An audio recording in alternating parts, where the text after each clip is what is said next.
Quel est le portrait de la valeur des terres agricoles dans votre région? Quels risques ou occasions cela représente-t-il? Le dernier rapport Valeur des terres agricoles 2017 de FAC fait état d'une augmentation de 8,4 % à l'échelle nationale. Mais qu'en est-il dans votre coin de pays?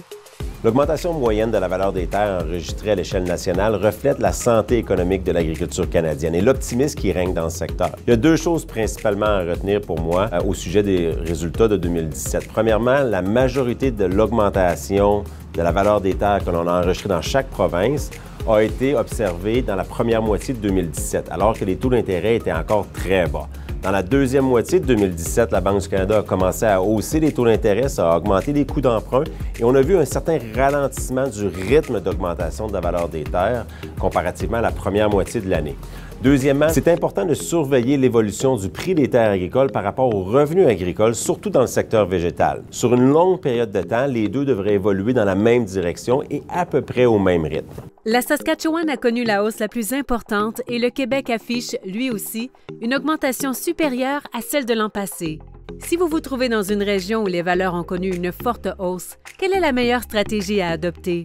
Bien, cela dépend vraiment du stade de développement à laquelle l'entreprise est. Pour les entreprises qui sont matures, qui ne cherchent pas à prendre de l'expansion, bien de voir l'augmentation de la valeur des terres, cela augmente la valeur de leurs actifs et donc solidifie leur bilan financier et peut-être même dans le futur leur permettra de profiter de certaines opportunités qui se présentent sur le marché. Par contre, pour une entreprise qui désire prendre de l'expansion ou encore de jeunes agriculteurs, c'est sûr que l'augmentation de la valeur des terres crée un certain défi pour prendre de l'expansion.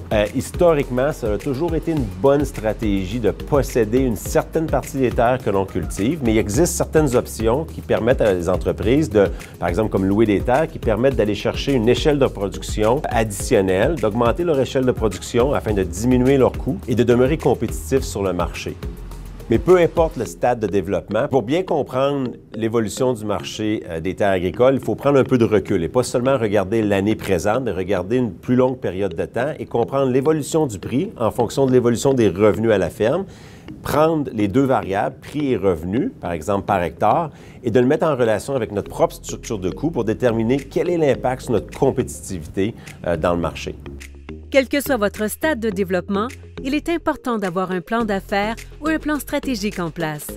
M. Gervais nous dit pourquoi, surtout en ce qui a trait au marché des terres agricoles.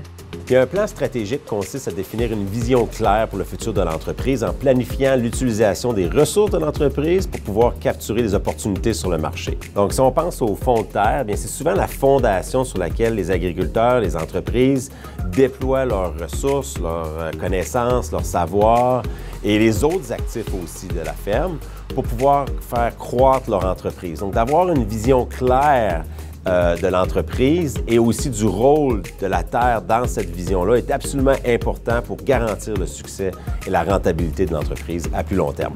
Comment un plan d'affaires peut-il vous aider à faire face aux fluctuations de la valeur des terres agricoles? Obtenez des conseils auprès d'un professionnel comme votre comptable, par exemple. Vous avez besoin d'un coup de pouce pour rédiger votre plan d'affaires? Visitez fac.ca/plan d'affaires pour obtenir les 10 étapes à suivre ainsi que des modèles de plans pour vous inspirer.